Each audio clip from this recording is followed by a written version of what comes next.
So hello everyone, welcome to Unacademy. क्या हाल चाल सब लोग का? तो कैसे हो सभी के सब? तो सभी का बहुत बहुत स्वागत है आज के हमारे इस थासु लेक्चर में, जिसमें हम लोग कंप्लीट करने वाले हैं chapter number first, planning in sports. काफ़ी इंपॉर्टेंट चैप्टर है और इस चैप्टर को हम लोग वन शॉट के अंदर कंप्लीट करेंगे, जिससे कि ये पूरा का पूरा चैप्टर आप लोग के लिए अच्छे से प्रिपेयर हो सके।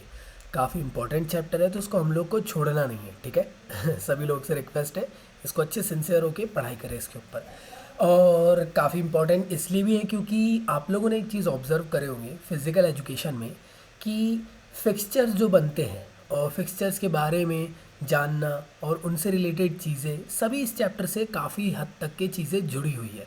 क्योंकि जो आप लोग समझते हो ना, देखो वो तो एक मेन टॉपिक हो गया, लेकिन उसका जो कोर है आखिर वो कहाँ से बना, तो वो इस चैप्टर से बना है। तो हम लोग इसको आज कंप्लीट स्टडी करने वाले इसके ऊपर।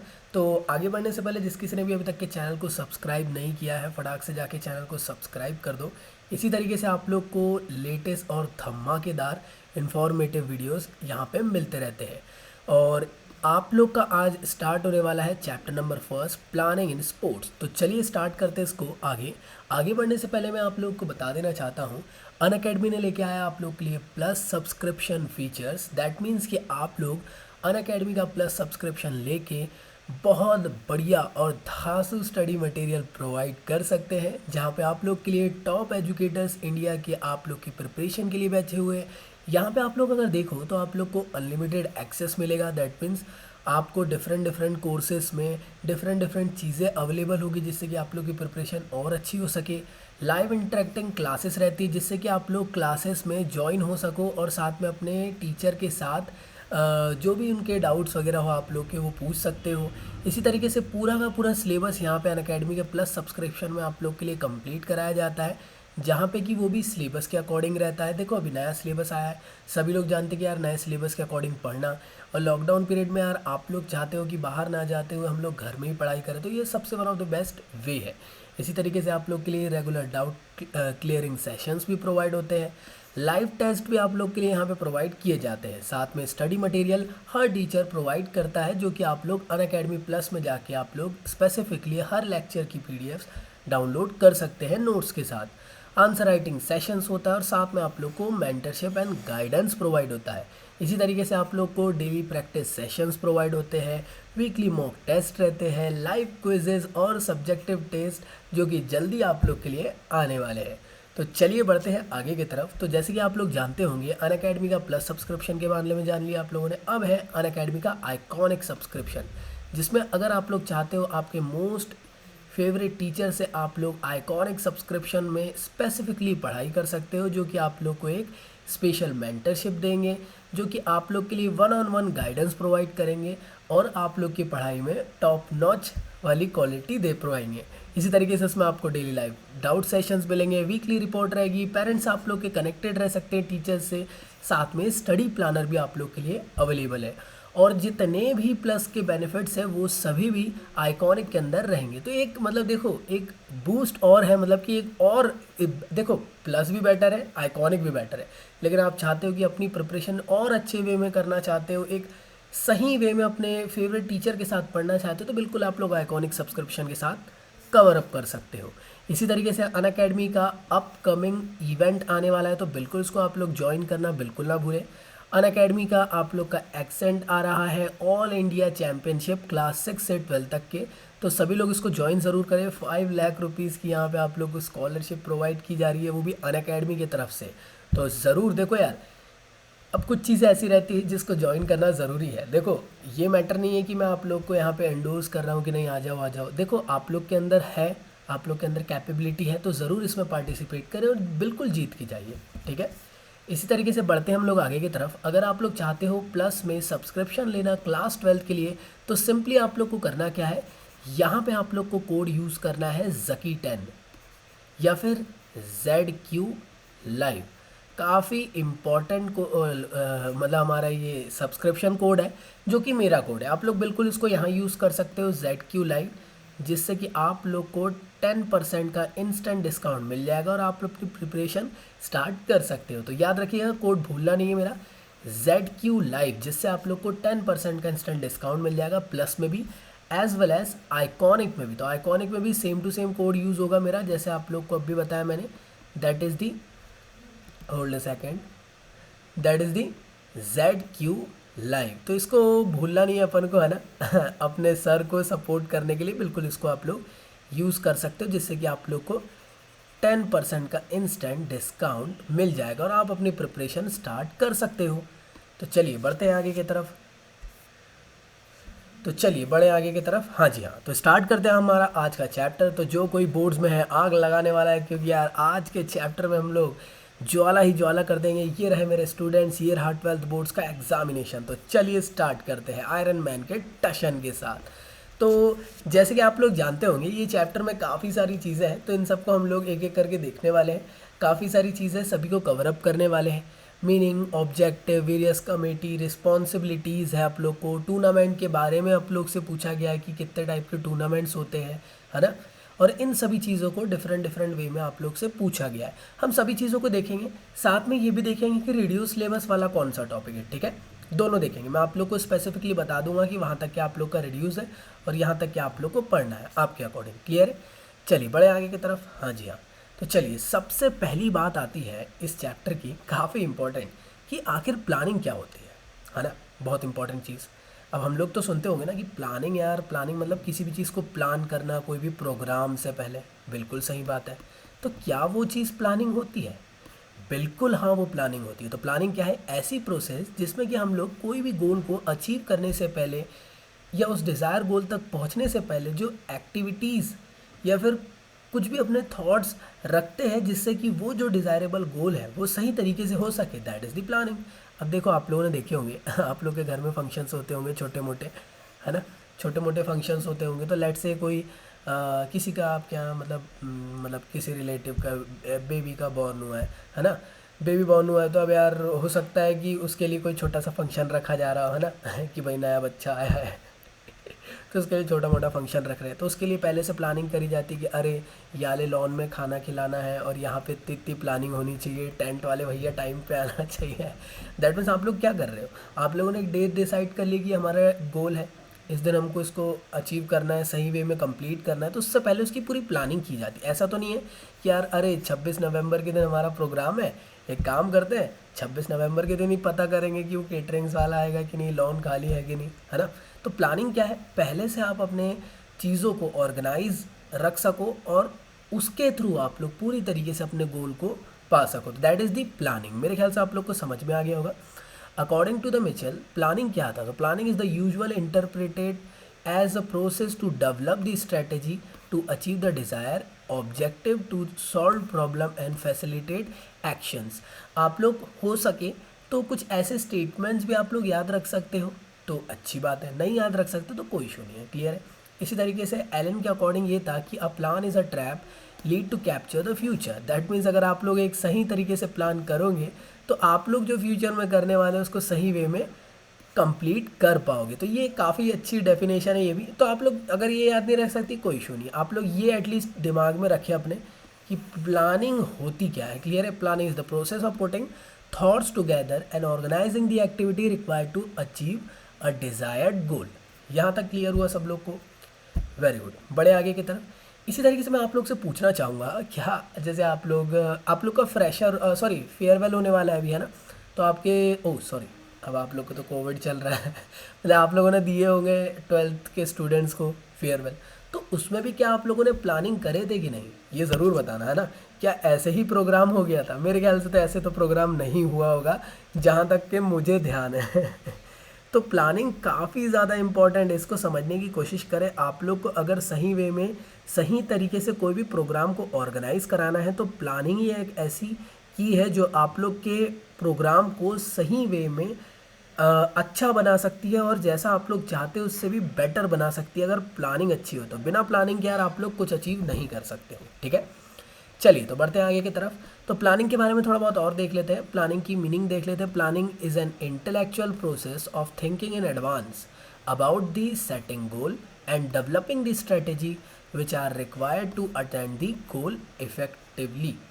अब देखो काफ़ी ज़्यादा इंपॉर्टेंट है, सीधी सी बात है कि प्लानिंग क्या है, एक इंटेलेक्चुअल प्रोसेस है इसमें आप लोग क्या करते हो, दैट मीन्स कि आप पहले से सोच के रखते हो अपने गोल को अचीव करने के लिए, और उसके लिए पहले से आप लोग डेवलप करके रखते हो अपनी स्ट्रेटजीज़ कि क्या क्या उसके रिगार्डिंग स्ट्रेटजीज़ रहेगी जिसके थ्रू ये हमारी जो भी डिज़ायरेबल गोल है वो अचीव हो सके एक इफ़ेक्टिव वे में। क्लियर है?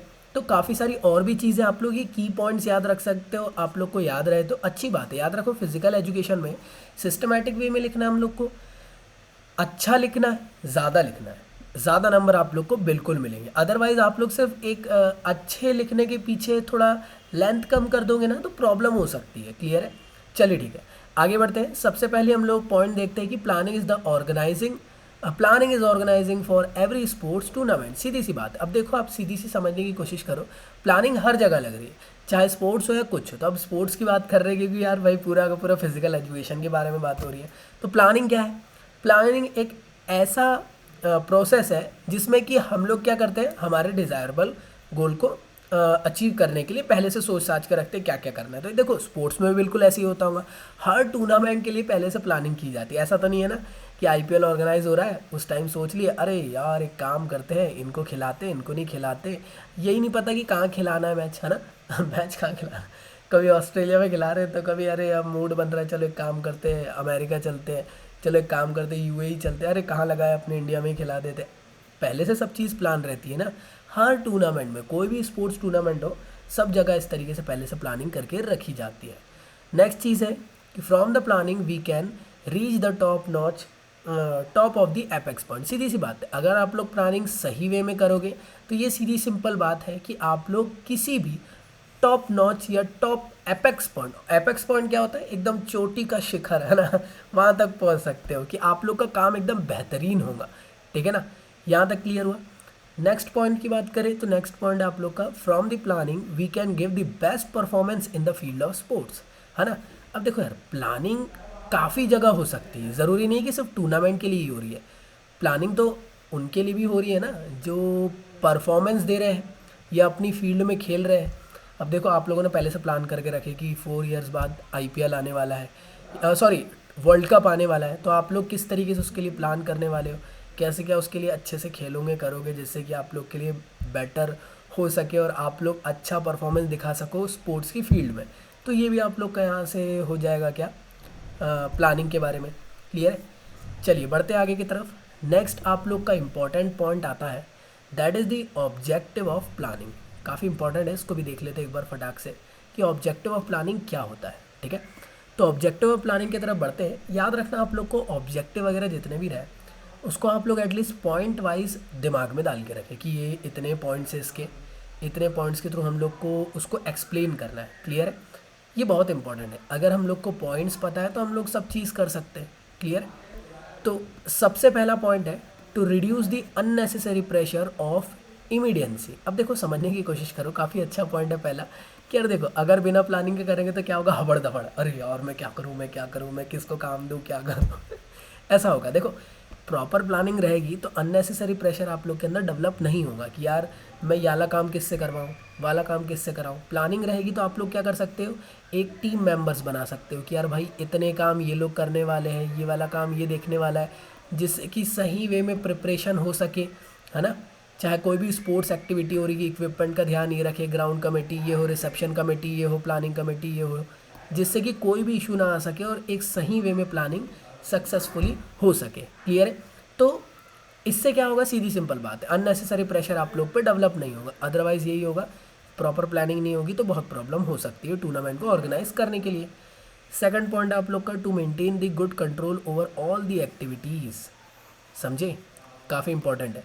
देखो, अगर सही प्लानिंग करोगे आप लोग, परफेक्ट प्लान रहेगा तो पूरा का पूरा, देखो बोलते हैं ना कभी कभार देखे होंगे शादी ब्याह में वो बड़े बुजुर्ग बोलते रहते हैं आप लोग से शादी के बीच में ही, आप लोग के जैसे भाई भाई की शादी, आपकी नहीं बोल रहा हूँ कि अरे इंतज़ाम कैसा है, मतलब सब सही चल रहा है, तो आप बोलते हैं हाँ हाँ बढ़िया चल रहा है। क्यों?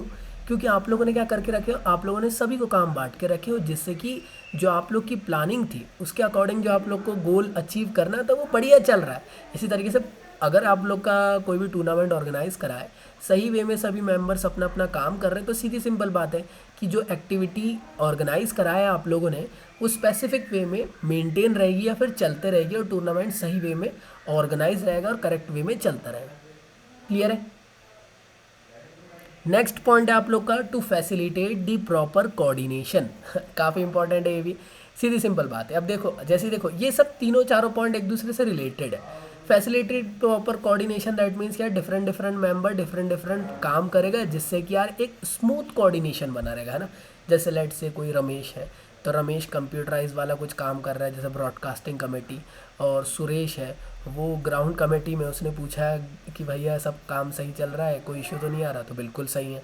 मतलब बता रहा हूँ, स्पेसिफिक हर किसी का एक टास्क है जिसके थ्रू एक स्मूथली ऑर्गेनाइज हो सके कोई भी स्पेसिफिक हमारा कंपटीशन, जो कि इसके वजह से सही तरीके से पूरी की पूरी कंपटीशन चलते रहे। क्लियर है? चलिए बढ़े आगे की तरफ। To reduce the chance of mistake, काफ़ी इंपॉर्टेंट है ये भी। सीधी सिंपल बात है, अगर आप लोग पहले से प्लानिंग करके रखोगे तो कोई भी प्रॉब्लम नहीं आएगी किस में। अब देखो, ऐसा तो नहीं होगा ना कभी कि यार क्रिकेट मैच चल रहा है और उसके बीच में सुरेश रैना बैटिंग के लिए उतरे हैं, और यहाँ से लेट से कौन आ रहा है बॉलिंग पे, ये किसको लाए बॉलिंग पे, किसी को भी, बुमराह को लेके आ गए बॉलिंग, आईपीएल चल रहा है, ठीक है। और अब बुमराह बॉलिंग को तो आ गए, लेकिन बुमराह के पास तो बॉल ही नहीं है। ऐसा तो नहीं हो सकता ना भाई। देखो, सभी चीज़ें सही तरीके से प्लान रहेगी कि यार अगर बॉल किसी ने सिक्स मार के बॉल ग्राउंड के पार भी चली गई तो बॉल दूसरी तो है। ऐसा तो नहीं है कि फिर वो अरे अभी रुक जाओ, मैच थोड़ा सा रोक दो क्योंकि मैं बॉल खरीद के ला रहा हूँ, ऐसा तो नहीं हो सकता ना। तो ये सब मिस्टेक्स नहीं होती जो छोटी मोटी रहती है ना, कि जब ग्राउंड में कुछ चीज़ की ज़रूरत लग रही है तो वो सब नहीं है अभी अवेलेबल, ये सब नहीं होता, ऐसा नहीं। अगर सही वे में कोऑर्डिनेटिव वे में अगर आप लोगों ने प्लानिंग करे हो तो ये सब चीज़ें नहीं होगी। नेक्स्ट चीज़ है टू इंक्रीज़ दी एफिशिएंसी, काफ़ी इंपॉर्टेंट है ये भी। सीधी सिंपल बात है कि अगर आप लोग सही वे में प्रॉपर प्लानिंग करोगे तो जो स्पोर्ट्स ऑफिशियल्स है वो और ज़्यादा इफ़ेक्टिव वे में, एफिशिएंट वे में अपनी ड्यूटीज़ को करेंगे और अपनी ड्यूटीज़ को नहीं पाएंगे, अदरवाइज ऐसे में प्रॉब्लम हो सकती है। इसी तरीके से नेक्स्ट है हमारा to enhance the sports performance. अब कोई भी स्पोर्ट्स परफॉर्मेंस अगर सही वे में करना है तो प्लानिंग काफ़ी इंपॉर्टेंट है, क्योंकि 4 साल बाद आईपीएल आने वाला है या फिर कोई टूर्नामेंट आने वाला है। तो सीधी सिंपल बात है कि अगर हम लोग पहले से प्रैक्टिस करके रखेंगे तो वो इफ़ेक्टिव वे में उस स्पोर्ट्स में हम लोग अच्छे से खेल सकते हैं। क्लियर है? इसी तरीके से बढ़ते हैं हमारा नेक्स्ट टॉपिक की तरफ। नेक्स्ट टॉपिक है हमारा वेरियस कमेटीज़। काफ़ी इंपॉर्टेंट है ये वेरियस कमेटीज़। आप लोग का एग्ज़ाम में डायरेक्टली आ जाते हैं ये काफ़ी सारे कि यार ये बताओ क्या है वो क्या है, तो एटलीस्ट आप लोग को होनी चाहिए याद, है ना। कम आप लोग के एग्ज़ाम में भी ये चीज़ पूछी जाती है कि कमेटी कितने टाइप की होती है, तो प्लीज़ इसको याद रखिएगा और काफ़ी इम्पॉर्टेंट भी है ये, ठीक है। चलिए, सबसे पहला है हमारा वेरियस कमेटीज़ के अंदर, और एक किस्म समझने की कोशिश करो ये कमेटीज़ कैसी है ना। कमेटीज़ कैसी है, तो कमेटीज़ इन द सेंस क्या है, तो सिंपली कमेटीज़ क्या है आप लोग की यहाँ पे कि डिफरेंट डिफरेंट आप लोगों ने एक किस्म से ग्रुप ऑफ मेंबर्स को ज्वाइन करके एक कमेटी बना दी और डिफरेंट डिफरेंट रिस्पॉन्सिबिलिटी उनको प्रोवाइड कर दिए। अब देखते हैं स्पेसिफिकली, सबसे पहले कौन सी, पब्लिसिटी कमेटी। पब्लिसिटी कमेटी नाम सुन के क्या लग रहा है आप लोग को कि यार ये क्या करेगी, पब्लिसिटी करेगी, है ना। मतलब डेट वेन्यू को इधर उधर बताएगी कि यार भाई, जैसे देखते होंगे ना कोई भी स्पोर्ट्स चालू होने वाला रहता है, जैसे वो हीरो फुटबॉल वगैरह क्या स्टार्ट होता है अपने इंडिया में, तो उसके लिए पहले से भाई लेट्स प्ले फुटबॉल इस तरीके से मतलब वो चलते रहते हैं, एड्स चलते रहते हैं, है ना। डेट्स अनाउंस होते रहती है कि 4 तारीख से चालू होने वाला है महामुकाबला, इस तरीके से चीज़ें चलते रहती है। इवेंट के बारे में बताया जाता है जिससे कि यार लोग टिकट खरीद सके। ऐसा ना हो कि यार अरे नहीं हम तो 4 तारीख को देखेंगे, तब के तभी चेक करेंगे कि सच्ची में कितने तारीख को ये हमारा मैच है ना। मतलब ऐसा नहीं है, हम तो पता करा रहे नागपुर में है क्या मैच, पता चल रहा है नागपुर में, कहाँ भाई वो तो विंबलडन में खेला जा रहा है।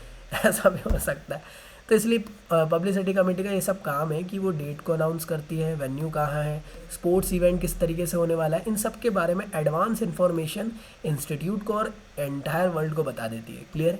इसी तरीके से नेक्स्ट है हमारी ट्रांसपोर्टेशन कमेटी। ट्रांसपोर्टेशन कमेटी क्या काम करती है भाई, नाम से समझ में आ रहा है कि यार जितने भी मेंबर्स हैं जो कि स्पोर्ट्स एक्टिविटी से रिलेटेड है, उन सब के ट्रांसपोर्टेशन के लिए हेल्पफुल रहती है। दैट मीन्स यार उनको होटल से उनके ग्राउंड तक के छोड़ना, है ना, बोर्डिंग एंड लॉजिंग, मतलब boarding to the lodging place तक के छोड़ना या उनकी वेन्यू तक छोड़ना, देन वहाँ से फिर वापस उनको उनके जहाँ पे मतलब होटल वगैरह में जहाँ पे उनको रोका गया है वहाँ तक छोड़ना। इस तरीके का काम ट्रांसपोर्टेशन कमेटी का रहता है ना।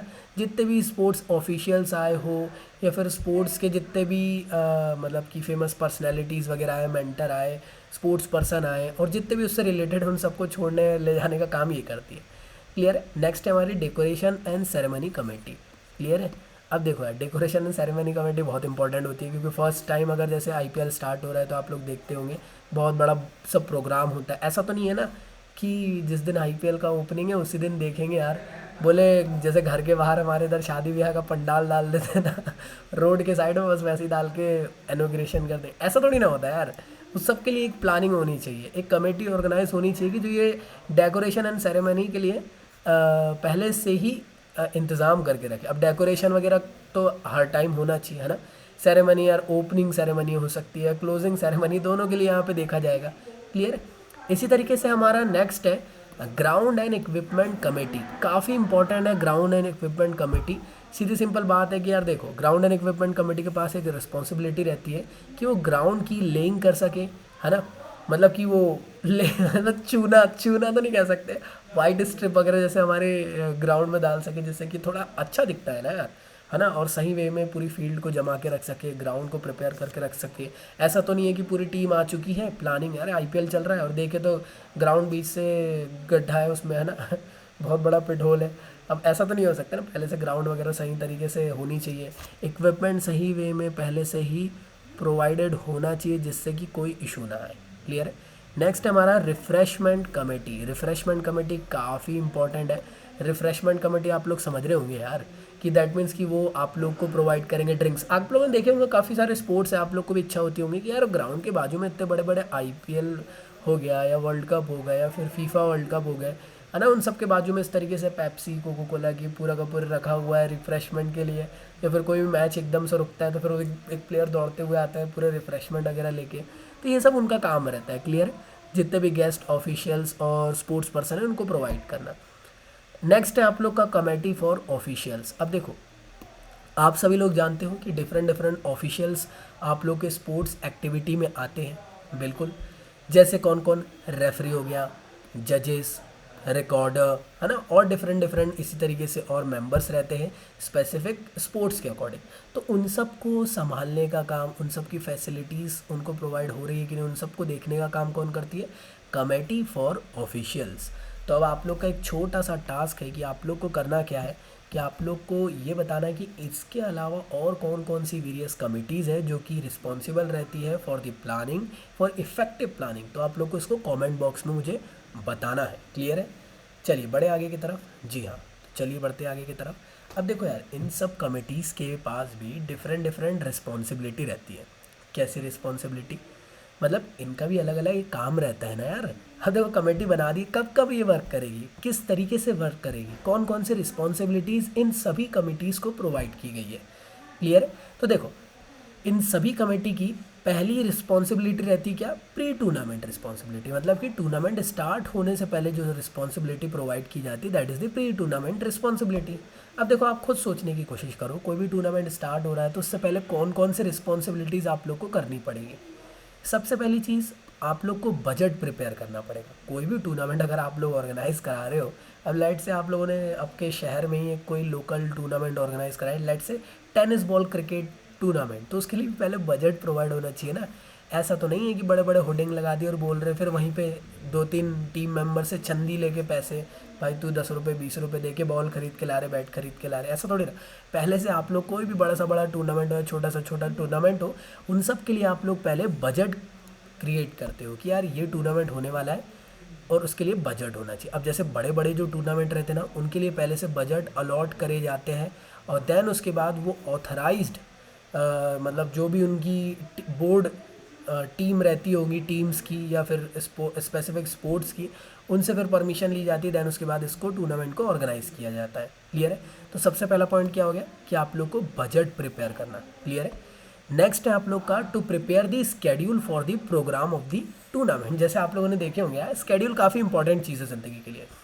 इसका one of the best example है क्या, अनअकैडमी। अनअकैडमी में अगर आप लोग देखते होंगे तो हम लोग पहले से ही क्लासेस शेड्यूल करके रखते हैं। आप लोग को मालूम रहता है कि यार मंडे को कौन सी क्लास है, कितने बजे है, ट्यूसडे को कौन सी है, जिससे कि एक इफेक्टिव वे में हमारा अनअकैडमी में क्या हो पाता है, सिलेबस कंप्लीट हो पाता है। क्यों होता है, क्योंकि हम लोग स्पेसिफिक वे में पहले से प्लान करके रखें कि इतने दिन इतने तारीख को इतना क्लास कंप्लीट करना है ना। तो इस तरीके से स्केड्यूल करते हैं हम लोग। तो इसी तरीके से कोई भी स्पोर्ट्स एक्टिविटी चालू हो रही है तो ऐसा तो नहीं है ना कि कोलकाता नाइट राइडर के आज इच्छा नहीं हो रही तो बोले चलो ठीक है चेन्नई सुपर किंग और राजस्थान रॉयल का मैच करा दो, क्योंकि वो लोग आज इच्छा हो रही है उनकी, वो लोग बोल रहे हैं कि हम खेलेंगे। ऐसा थोड़ी ना होता। पहले से आप लोग को पूरा फिक्सचर ड्रॉ करके रखना पड़ता है। फिक्सचर्स क्या होते हैं उस सब के बारे में हम लोग अभी देखेंगे आगे, परेशान होने की ज़रूरत नहीं है उसके लिए। क्लियर है? तो नेक्स्ट आगे बढ़ते हैं हम लोग। इसी तरीके से है कि to prepare the ground sports equipment which are essential for organising the sports.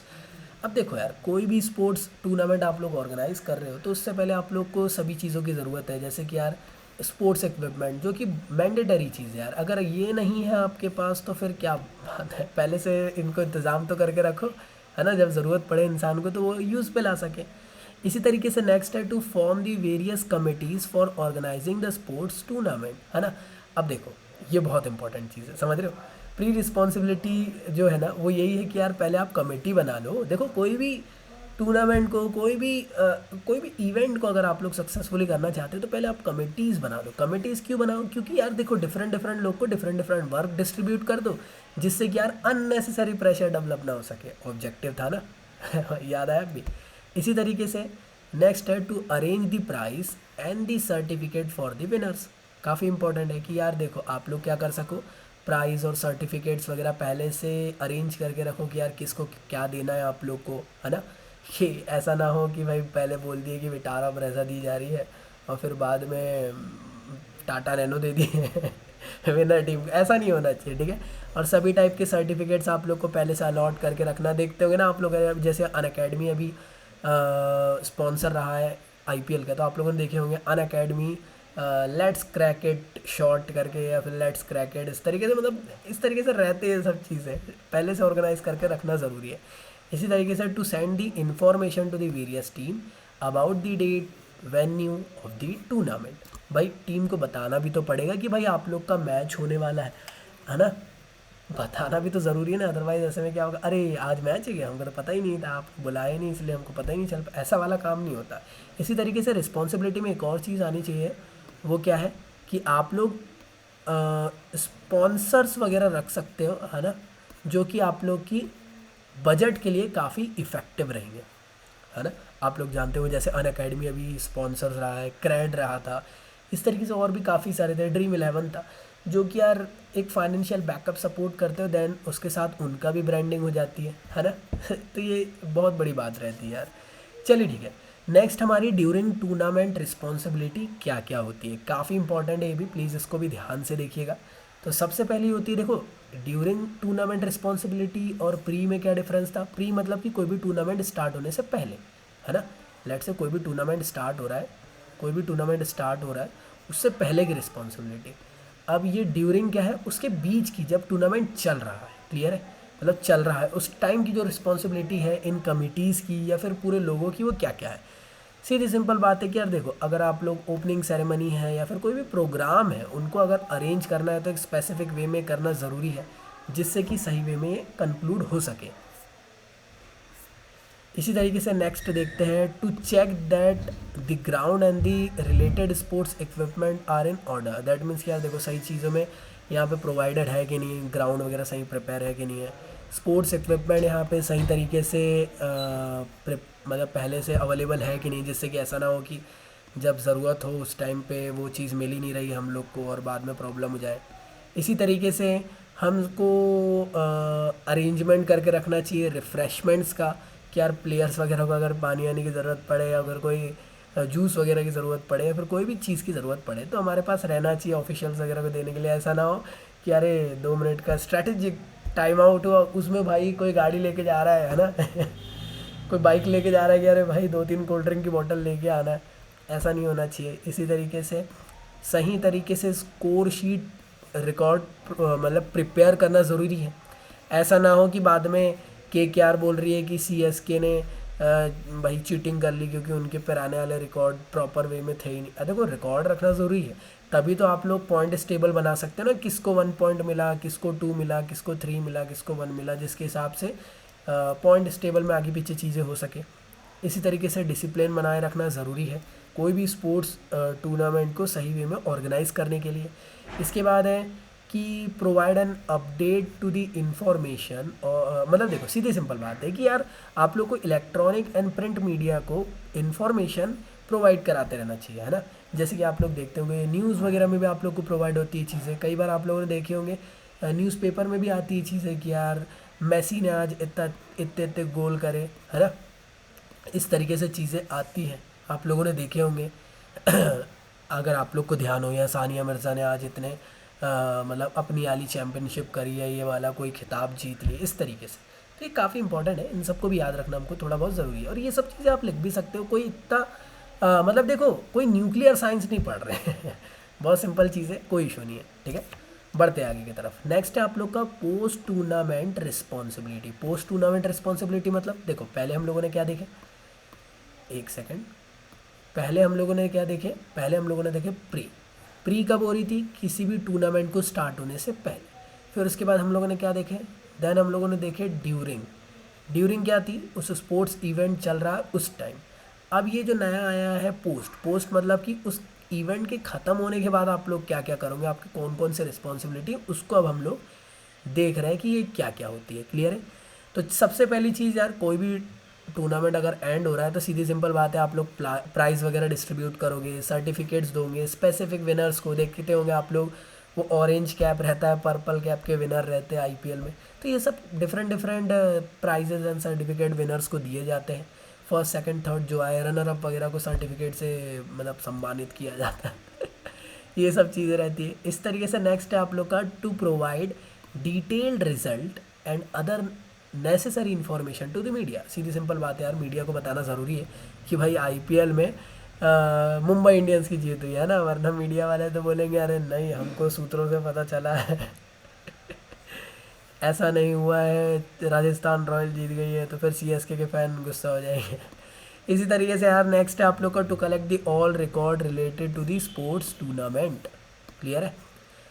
हमको मालूम रहना चाहिए कि लास्ट ईयर कौन जीता था, क्या क्या इनके रिकॉर्ड थे, धोनी ने कितना अच्छा परफॉर्मेंस दिए थे, है ना, या रोहित शर्मा ने कितना अच्छा प्ले करे थे, डिविलियर्स ने कैसे शॉट्स मारे थे, जिससे कि यार अपकमिंग इवेंट में वो काफ़ी इफेक्टिव रहते होंगे। आप लोगों ने देखे होंगे एक चीज़ कि ये सब डेटा जो है ना काफ़ी इंपॉर्टेंट रहता है नेक्स्ट इवेंट के लिए। कैसे, जैसे कोई स्पेसिफिक बॉलर है, अगर उसके सामने अगर क्रिस गेल बैटिंग करे तो उसको कहाँ कहाँ बॉलिंग करना चाहिए जो कि उनका वीक पॉइंट है।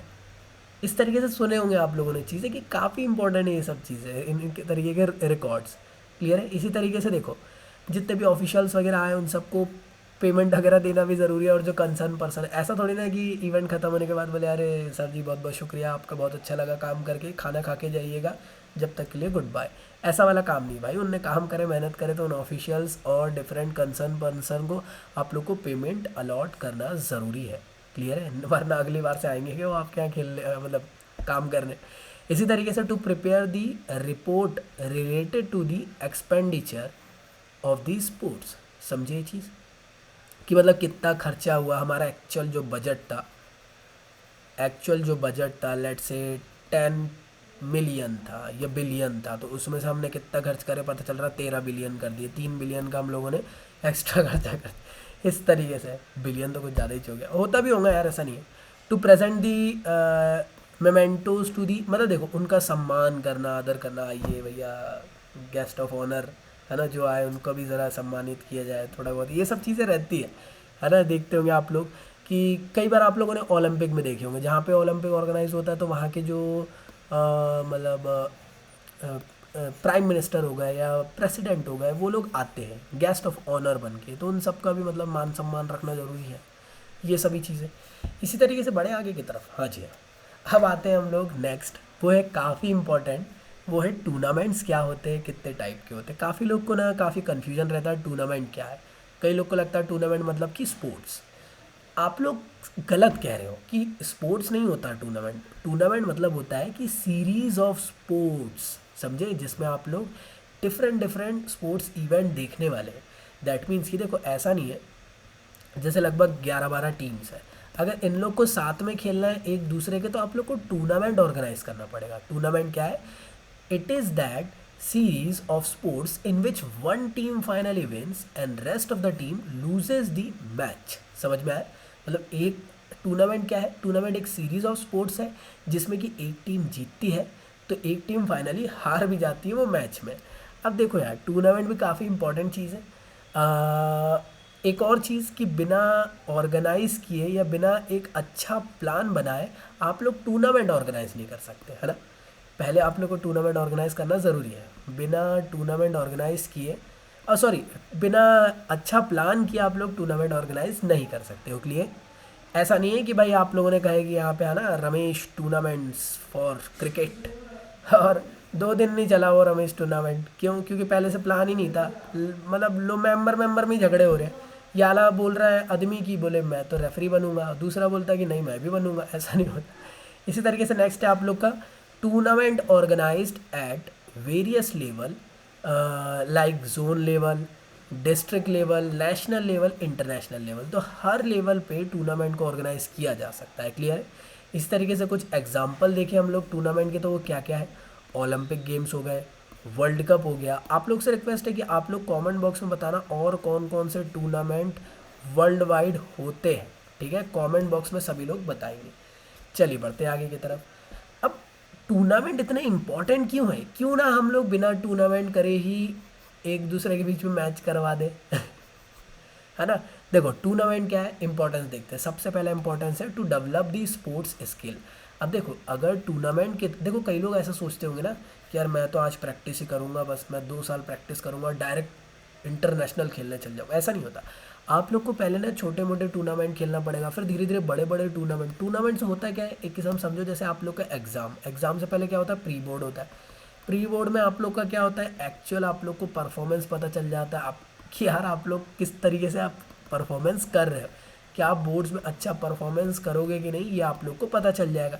तो देखो इसी तरीके से अगर टूर्नामेंट में अगर कोई भी स्पेसिफिक स्पोर्ट्स पर्सन आता है तो सबसे पहली चीज़ तो उसका डेवलपमेंट होगा उसकी स्पोर्ट्स स्किल का, कि उसके टेक्निक और टैक्टिक्स वगैरह सही तरीके से इफेक्टिवली वर्क कर रहे हैं कि नहीं, क्या वो अच्छे से परफॉर्मेंस दिखा पा रहा है कि नहीं, उसका इम्प्रूवमेंट हो रहा है कि नहीं उस गेम में। कई बार देखे होंगे जैसे ऋषभ पंत लास्ट ईयर वो आईपीएल में बड़ा अच्छा खेले थे, तो उस चक्कर में उनको आईपीएल से डायरेक्ट मतलब इंटरनेशनल टीम में ले लिया गया था। इस तरीके से मैं बता रहा हूँ आप लोग को, एग्जांपल दिए जाते हैं। तो बड़े बड़े जैसे आप लोगों ने धोनी वाली पिक्चर भी देखे होंगे, तो धोनी ने कितने सारे टूर्नामेंट्स खेले थे, देन उनको फिर इलेक्ट किया गया था। देन आप तो जानते हो फिर उन्होंने तो हिस्ट्री क्रिएट कर दी। नेक्स्ट चीज़ क्या है, नेक्स्ट है फॉर प्रोपोगेंडा ऑफ स्पोर्ट्स। मतलब टूर्नामेंट क्यों ऑर्गेनाइज किया जाता है। अब देखो यार आईपीएल चालू होने वाला है भाई इस बार, तो ये समझ रहे हो ये क्या प्रोपोगेंडा है। मतलब कि लोगों के बीच में क्या होता है कि इंटरेस्ट डेवलप होता है। जो एड वेड देखे होंगे आप लोगों ने, मौका मौका वाले, IPL sorry world cup start होने से पहले आने चालू हो जाते हैं। मौका मौका, क्या पाकिस्तान इंडिया से अब जीत पाएगा, मतलब इस तरीके से मौका मौका वाले ऐड आते हैं। इस तरीके से नेक्स्ट चीज़ क्या है, it helpful in selection of player. कैसे? अब देखो यार टूर्नामेंट के वजह से आप लोग अच्छे अच्छे प्लेयर्स को सिलेक्ट कर सकते हो। सबसे one of the best example है आईपीएल टूर्नामेंट, जहाँ से इंडिया के लिए और वेरियस अदर जो स्पोर्ट्स की कमेटी है डिफरेंट डिफरेंट कंट्री के, उनके लिए भी हेल्पफुल रहता है कि यार देखो मैक्सवेल अच्छा खेल रहा है तो ऑस्ट्रेलिया की टीम में इनको रख सकते हैं क्योंकि आईपीएल में अच्छा खेले, फॉर्म अच्छा है इनका, बोल रहा हूँ फॉर्म अच्छा है। तो यार जो सिलेक्टर्स रहते हैं उनके लिए काफ़ी इफेक्टिव रहता है कि वो लोग अपने प्लेयर्स को सिलेक्ट कर सके अपर लेवल टूर्नामेंट के लिए, जो कि इंटरनेशनल टूर्नामेंट्स ऑर्गेनाइज करवाए जाते हैं उनके लिए। इसी तरीके से नेक्स्ट है आप लोग का development of national and international integrity. Sidhi simple बात है यार, अगर आप लोग जैसे आईपीएल हो रहा है या फिर रणजी ट्रॉफी हो रहा है, तो इसमें क्या होता है, ये national level tournaments, national level नहीं कह मतलब एक किस्म से कैसा है कि यार देखो डिफरेंट डिफरेंट स्टेट वाइज यहाँ पे मैच हो रहे हैं। स्टेट वाइज भी हम लोग स्पेसिफिक नहीं कह सकते, लेकिन बट हाइपोथेटिकल बात कर सकते हैं कि यार वो स्टेट वाइज चल रहा है मैच। ठीक है, तो इससे क्या होता है कि लोगों के बीच में बनता है कि नहीं यार ये बैंगलोर की टीम अच्छी खेलती है या फिर राजस्थान रॉयल की टीम अच्छी खेलती है, तो उनके लिए उनका एक मतलब कि आदर सम्मान भाईचारा वगैरह बढ़ता है। इसी तरीके से इंटरनेशनल इंटीग्रिटी भी बढ़ती है। आप लोगों ने देखे होंगे एबी डिविलियर्स एक ऐसे प्लेयर है जिनको कोई मतलब कोई भी दुनिया की टीम या दुनिया के लोग उनको हेट नहीं करते होंगे, क्योंकि बहुत अच्छा खेलते हैं वो। इसी तरीके से सचिन तेंदुलकर को भी कोई हेट नहीं करता, चाहे इंडिया से हो या पाकिस्तान से हो, श्रीलंका से हो, कोई भी। इस तरीके से आप लोगों ने देखे होंगे मलिंगा के हर कोई फ़ैन है। इसी तरीके से अफरीदी जो कि पाकिस्तान के प्लेयर थे, उनके भी हर कोई फ़ैन थे। देखो मेन चीज़ क्या है, अपने आप भाईचारा बढ़ जाता है इससे। आप लोगों ने देखे होंगे अफरीदी और जो विराट कोहली थी, उनकी एक बहुत फेमस फ़ोटो आई थी, वो बैट शेयर कर रहे थे उनका, बहुत अच्छी। मतलब इससे क्या होता है, इंटीग्रिटी बनती है। इससे क्या है, लोगों के बीच में जो झगड़े हैं, मसले हैं, वो सब क्लियर होते हैं। ठीक है, बाकी यार जीतेगा तो इंडिया। चलो ठीक है, बढ़ते हैं आगे की तरफ। इंपॉर्टेंस देखते हैं टूर्नामेंट का। नेक्स्ट है आप लोग का इंपॉर्टेंस टूर्नामेंट का, वो है development of the social qualities. क्या समझे आप लोग इससे? देखो आपकी ना टूर्नामेंट से धीरे धीरे स्पोर्ट्स में सोशल क्वालिटीज़ डेवलप होती है। दैट मीन्स देखो, जैसे जैसे आप लोग स्पोर्ट्स की तरफ इंडल्ज होंगे, टूर्नामेंट्स खेलना चालू करोगे, आप अपने आप को धीरे धीरे मैच्योर करने लग जाओगे। इससे क्या होगा, अपने आपके अंदर टॉलरेंस आएगा, सिंपैथी रहेगी, भाईचारा रहेगा, डिसिप्लिन के साथ खेलोगे। कैप्टन कूल को नहीं देखे हमारे, वन ऑफ द बेस्ट है वो यार वो। जैसे एक बार आप लोगों ने देखे होंगे Virat Kohli, sorry I think Afridi और गौतम गंभीर का झगड़ा हो गया था, तो उसमें धोनी एकदम से पकड़ते हुए हंसते हुए लेके जा रहे हैं। मतलब देखो वो सीनियरिटी की बात नहीं है, दैट इज़ द मैच्योरिटी। एक सोशल क्वालिटी दिखाता है कि यार नहीं यार, चलो कोई नहीं झगड़ा नहीं करना, अपना फेयर प्ले करना है, अपन को एथिकल वैल्यूज़ को डेवलप किया जाता है। तो ये बहुत इंपॉर्टेंट है यार। टूर्नामेंट खेलोगे आप लोग को धीरे धीरे समझ में आएगी चीज़। नेक्स्ट प्रैक्टिस में मतलब वो फील नहीं रहता जब टूर्नामेंट में आप लोग खेलते हो। ठीक है, इसी तरीके से नेक्स्ट है आप लोग का सोर्स ऑफ रिक्रिएशन।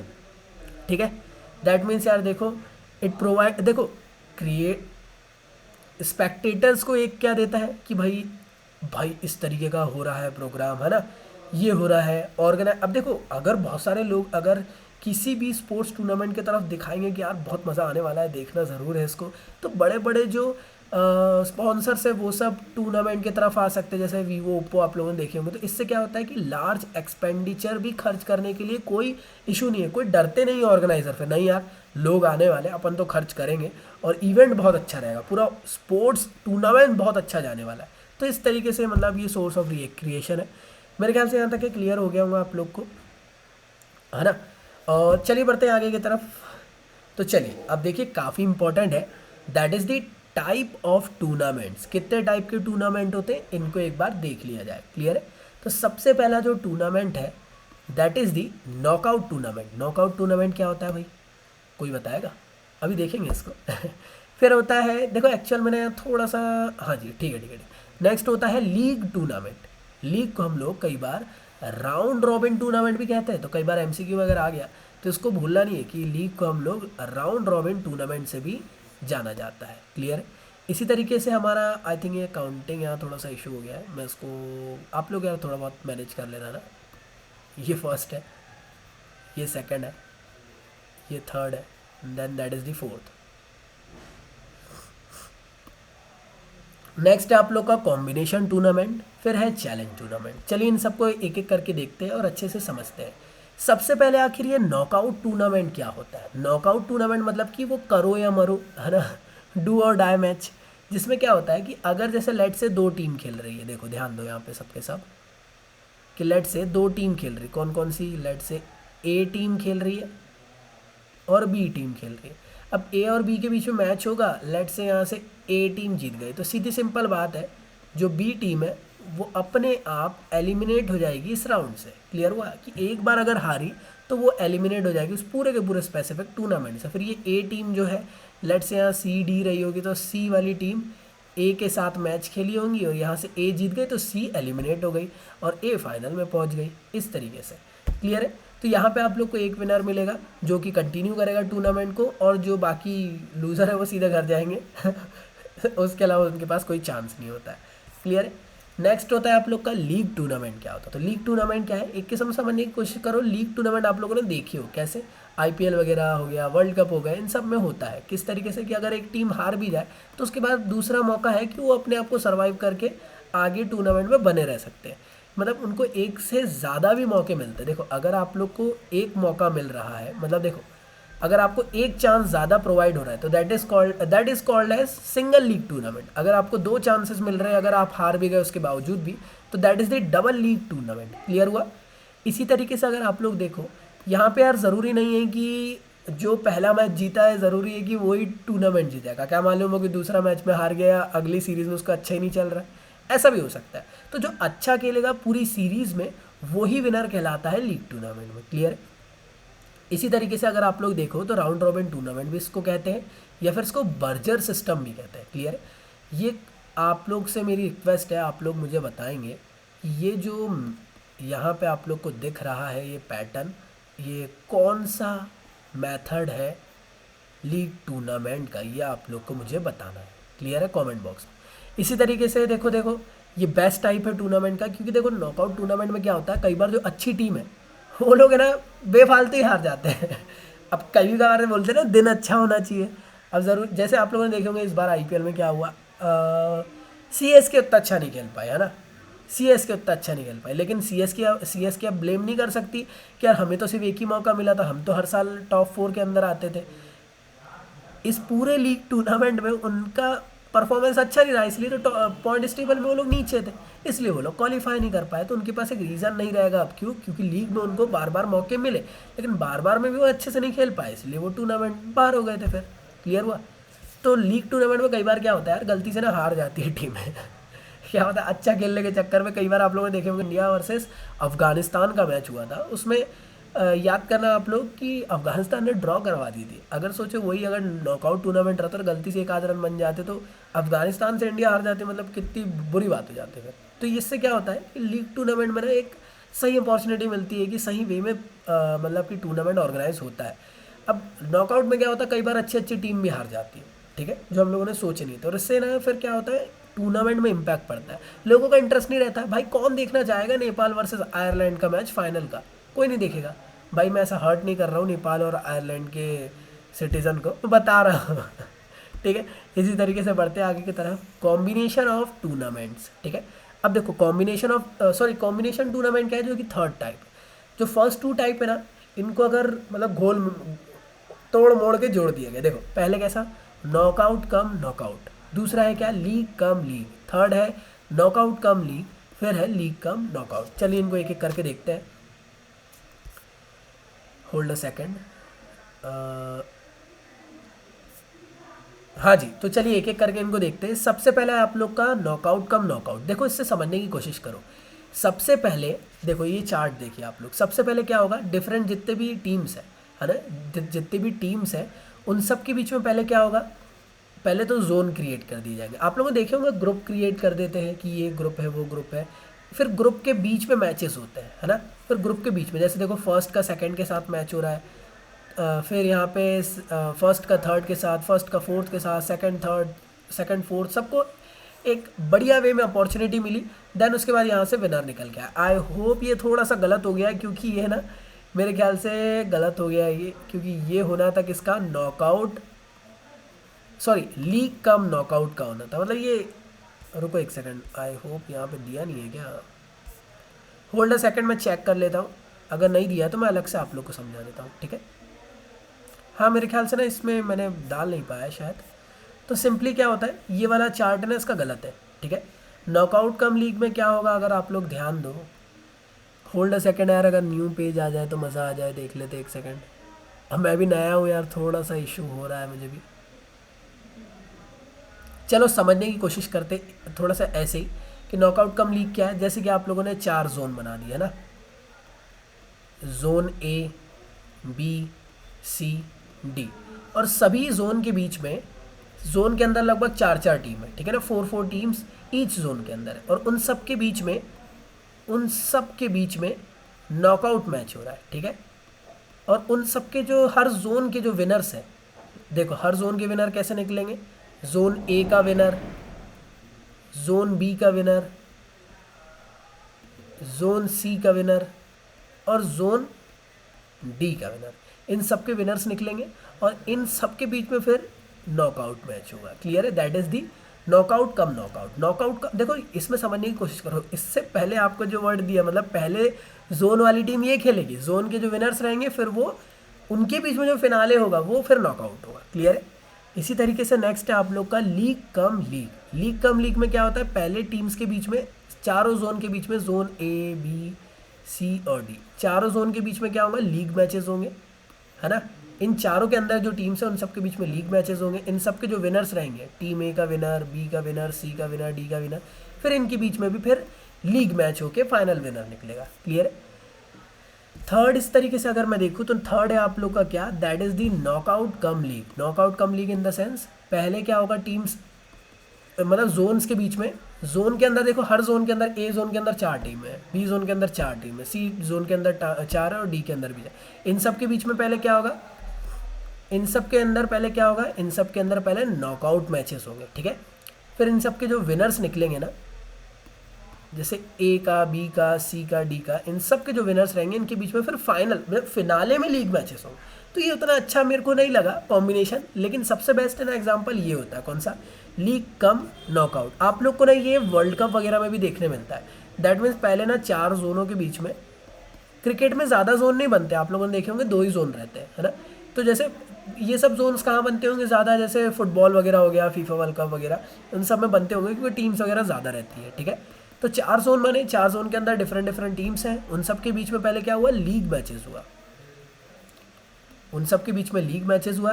देन उसके बाद जो उनके चारों विनर्स थे, ए बी सी डी, इनके बीच में फिर नॉकआउट मैच हो रहा है। ठीक है ना। देखे होंगे आप लोगों ने, वर्ल्ड कप में 4 टीम्स रहती है, फिर उनके बीच में मैचेस होते हैं।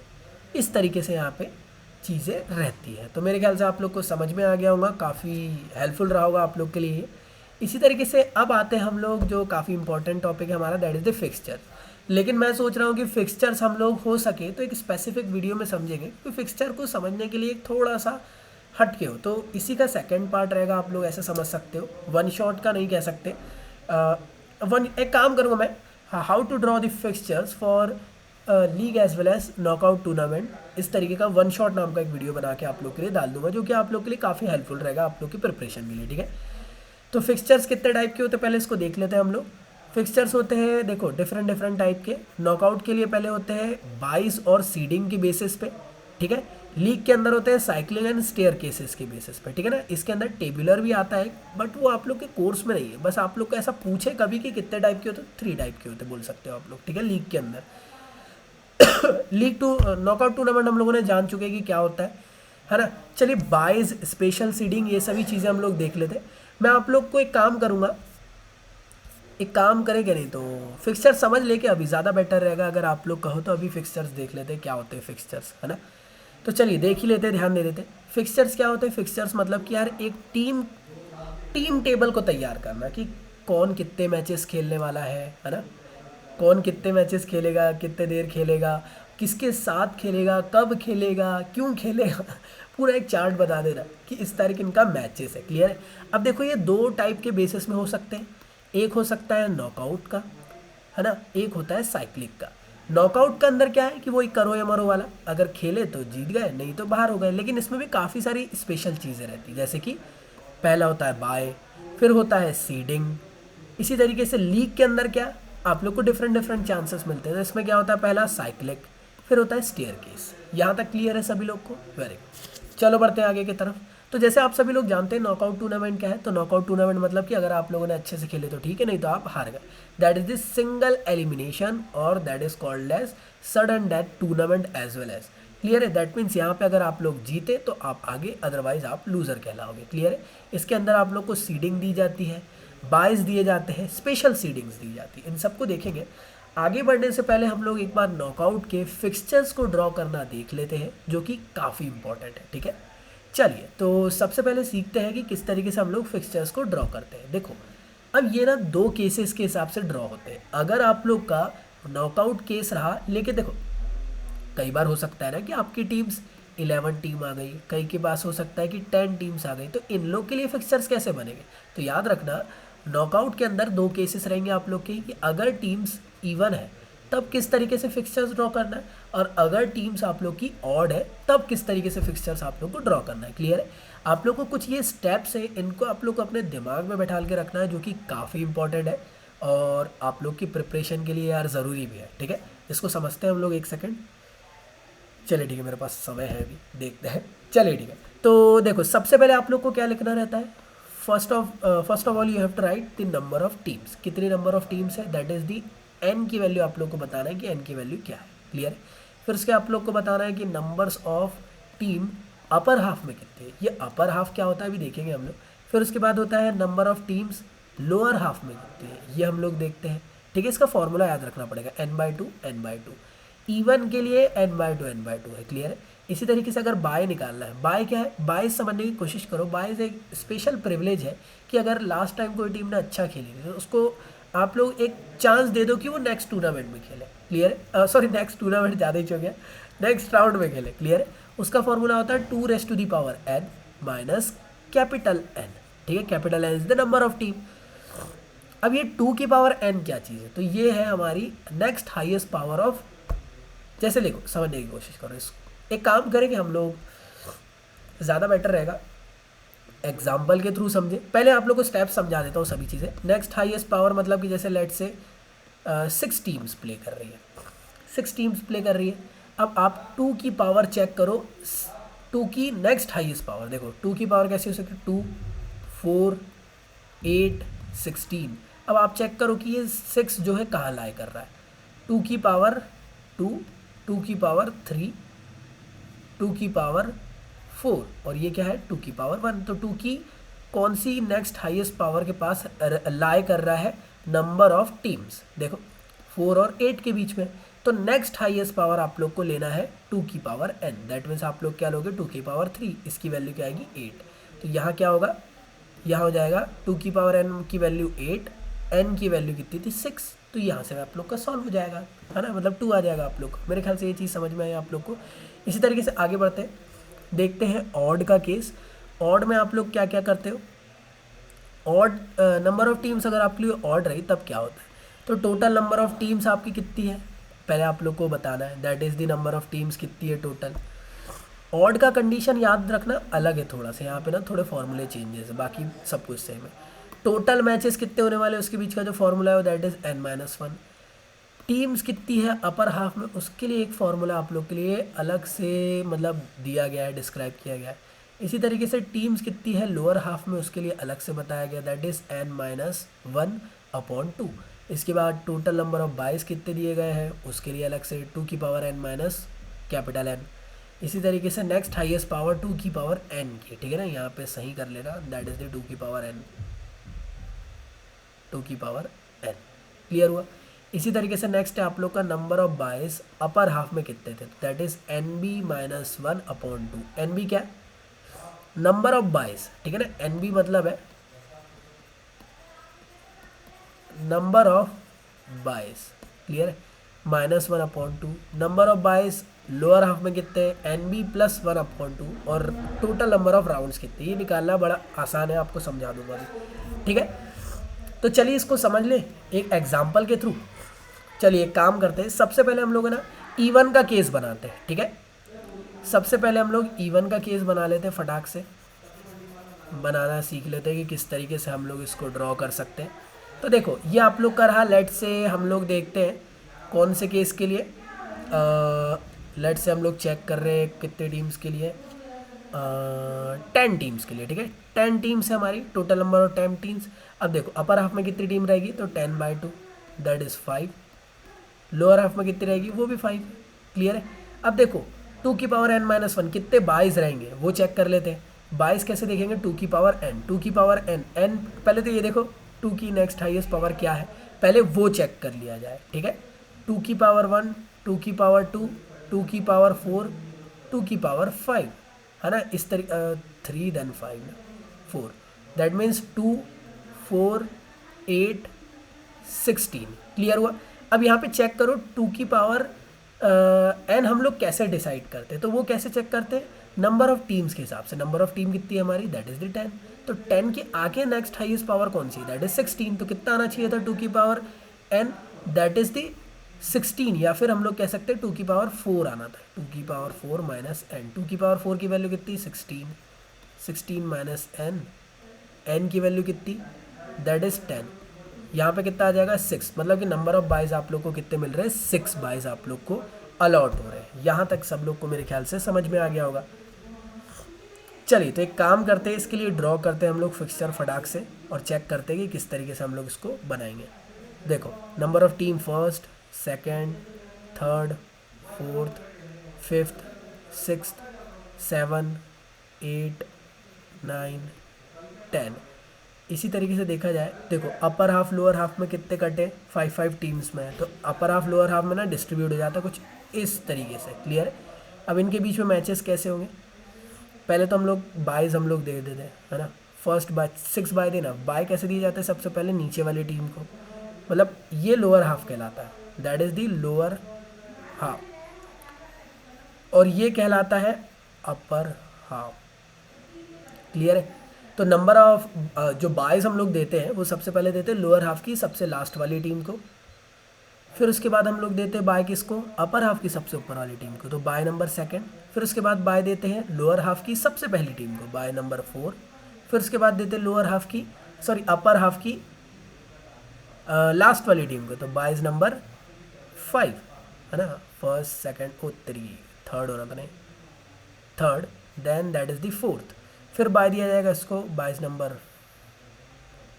First, second, third, fourth, fifth, then दिया जाएगा बाय नंबर 6।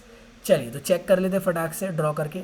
तो पहले इन दोनों के बीच में मैच होगा, फिर इन दोनों के बीच में मैच होगा, ये राउंड नंबर फर्स्ट की बात है। राउंड नंबर सेकंड में किसके बीच में मैच होगा, खुद ही देख लेते हैं अपन, इन दोनों के बीच में जिन दोनों को बाय मिला था, ठीक है। और यहाँ से जो विनर आया होगा, लेट्स से यहाँ से विनर आया कौन सा, फोर्थ टीम जीत गई यहाँ से। क्लियर है। तो इन दोनों के बीच में मैच होगा, फोर्थ और फिफ्थ के बीच में, फिर होगा सिक्स्थ और 8th के बीच में, देन 9th और 10th के बीच में।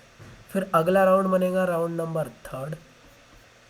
राउंड नंबर थर्ड में क्या होगा, ये और ये इसके बीच में मैच होगा, देन इसके और इसके बीच में मैच होगा, फिर उसके बाद इन दोनों के बीच में मैच होगा, और यहाँ से आप लोग को फाइनल विनर निकल जाएगा। लेट से देखो यहाँ से आप लोग की 2 टीम थी, फर्स्ट टीम जीत गई है ना, और यहाँ से कौन सी टीम जीत गई, लेट से 5th टीम को जिता देते हैं। यहाँ से किसको जिता दिया जाए, 6th को जिता देते हैं, यहाँ से 9th को जिता देते हैं। तो सोचो कि यहाँ से 6th जीत गई, यहाँ से 5th जीत गई, फाइनल में कौन जीत गई, 5th टीम। तो 6th टीम आप लोग की विनर कहलाएगी। इस तरीके से आप लोग को बाय मतलब बायस दे के आप लोग को सब कुछ अलॉट करना है। याद रखना बायस देने का फंक्शन ये है, हमेशा 4 बाय तो हमेशा फिक्स रखना। फर्स्ट बाय उसको दिया जाता है जो लोअर हाफ की लास्ट की टीम, सेकंड बाय किसको दिया जाता है, जो अपर हाफ की फर्स्ट टीम, फिर थर्ड बाय किसको देते हैं, लोअर हाफ की फर्स्ट टीम को, फिर फोर्थ बाय किसको दिया जाता है, अपर हाफ की लास्ट टीम को। क्लियर हुआ मेरी बात, यहाँ तक के समझ में आई सब लोग को। तो इस तरीके से पूरे के पूरे फिक्सचर्स को आप लोग ड्रॉ कर सकते हो। अब इसके आगे कंटिन्यू कैसे करना अब देखो इसको बाय दे दिए तो फिर भाई ये लास्ट टीम हो गई ना, फिर यहाँ से चालू करना, इसको मिल चुका है तो इसको मिलेगा, इस तरीके से। क्लियर है। अब बात करते हैं ऑड टीम्स के बारे में। ऑड टीम्स भी काफ़ी सिंपल है, इसको भी ड्रॉ करके देख लेते हैं फटाक से। नंबर ऑफ जैसे 11 टीम्स के लिए कर रहे हैं, ठीक है। 11 टीम्स है, टोटल मैचेस कितने होंगे, 10 मैचेस होंगे। नंबर ऑफ मतलब अपर हाफ में कितनी टीम है, तो आप लोग कैसे देखेंगे उसको, 11 + 1/2 that is 12/2 that is 6 teams upper half में। नीचे कितना हो जाएगा, 11 - 1/2 दैट इज़ दी 10/2 5। क्लियर हुआ। इसी तरीके से नेक्स्ट है आप लोग का 2 की पावर n - 1, सॉरी 2 की पावर n - n। अब 2 की पावर n कैसे डिसाइड करेंगे, ये डिसाइड करेंगे 11 से। ठीक है, देखो 11 की नेक्स्ट हाईएस्ट पावर, 11 की नेक्स्ट हाईएस्ट पावर कैसे करेंगे,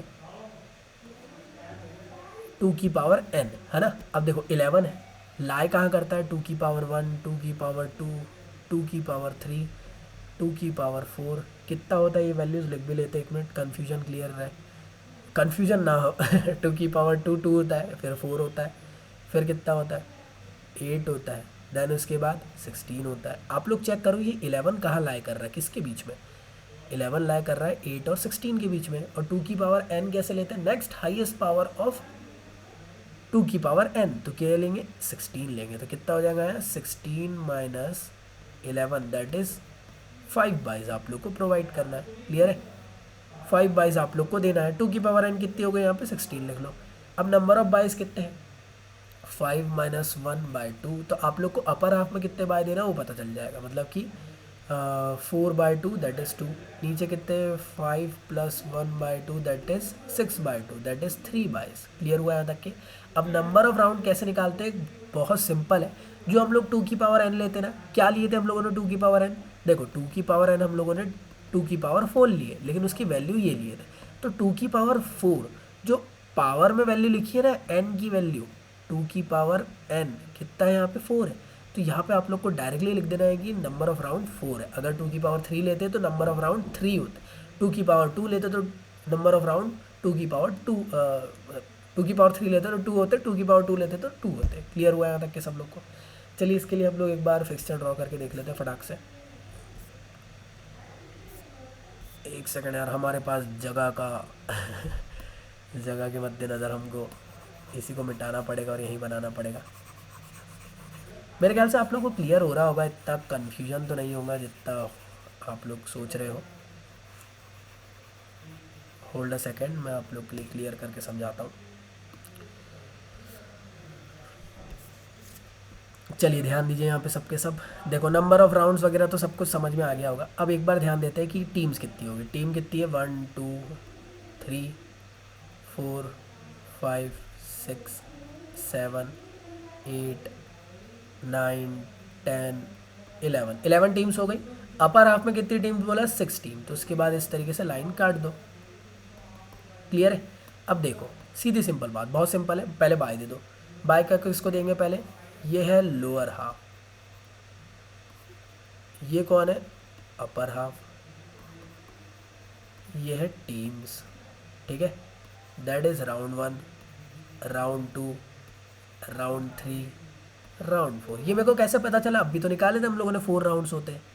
ठीक है, अब इनके बीच में होल्ड अ सेकेंड मैचेस कैसे होंगे, उससे पहले बायस दे दी जाए। पहला बाय इसको, दूसरा बाय इसको, तीसरा bye, third bye, then fourth bye. मेरे ख्याल से यहाँ तक कि सब लोग को क्लियर हो चुका होगा। चलिए तो अब देखिए मैचेस कराते हैं। देखो 22 वाली टीम जो है ना फर्स्ट राउंड में नहीं खेलेगी, वो डायरेक्ट सेकंड में खेलेगी। तो फर्स्ट में कौन कौन खेलेगा, सेकंड, थर्ड, फोर्थ, फिफ्थ, इसी तरीके से 8th 9th खेलेगी, है ना। अब 10th, अरे तरीके हम लोगों ने एक बाय और नहीं दी ना, 5 बायस थे ना हमारे, तो लेट से ये 5th बाय इसको। क्लियर है। अब देखो अगले राउंड में कौन कौन खेलेगा, फिर खेलेगी फर्स्ट टीम जिसको बाय दिया था, वो किससे खेलेगी, यहाँ से जो क्वालिफाई हुआ होगा, यहाँ से जो क्वालिफाई हुआ उसके साथ 6th टीम खेलेगी, 7th टीम खेलेगी जो यहाँ से क्वालिफाई हुआ, और ये जो दोनों 22 टीम है ये अगली राउंड में खेलेगी। फिर इन दोनों का मैचेस यहाँ होगा, फिर इन दोनों का मैचेस यहाँ होगा, और फिर इन दोनों के बीच में मैच होगा, और यहाँ से आप लोग का फाइनल विनर निकल के आएगा, जो कि आप लोग का और टीम के अकॉर्डिंग नॉकआउट फिक्सचर ड्रॉ हो गया। तो मेरे ख्याल से सिंपल था, समझ में आया होगा आप लोग के लिए, काफ़ी इन्फॉर्मेटिव रहा होगा। चलिए ये सब मैंने ड्रॉ किया था, आप लोग देख सकते हो 11 टीम्स का आप लोग इस तरीके से ड्रॉ कर सकते हो। नेक्स्ट है आप लोग का लीग टूर्नामेंट। लीग टूर्नामेंट क्या था, जैसे आप लोग को अभी बताया मैंने, league tournament is also called as round robin tournament, या फिर इसको बर्जर सिस्टम कहते हैं। इसमें क्या होता है, टीम अगर एक बार हार गई तो उसके पास एक और बार चांस है, या एक से ज़्यादा चांस है कि वो टूर्नामेंट में बने रह सकते हैं। क्लियर है। तो देखो इसकी भी प्रोसीजर काफ़ी सिंपल है। इसको भी 2 तरीके से ड्रॉ किया जाता है, आप लोग को याद है मैंने बताया था, पहला था साइक्लिक, दूसरा है स्टेयर केस। तो साइक्लिक के अंदर भी याद रखना आप लोग को 2 केसेस रहेंगे। एक तो रहेगा किसका, कि अगर नंबर ऑफ टीम्स ऑड है या नंबर ऑफ टीम्स इवन है। क्लियर है, दोनों के लिए केस अलग अलग बनेंगे। चलिए इसको भी ड्रॉ करके फटाक से देख लेते हैं। अगर नंबर ऑफ टीम्स, देखो ये आप लोग को तो स्पेसिफिकली याद रखना है कि नंबर ऑफ टीम्स कहलाती है n, number of teams, number of matches जो होने वाले उसके लिए फॉर्मूला है n ब्रैकेट में n-1/2। मेन इंपॉर्टेंट चीज़ ये है कि आप लोग को ये याद रखना है, अगर इवन का केस है तो राउंड निकालने का फॉर्मूला हो जाएगा n-1।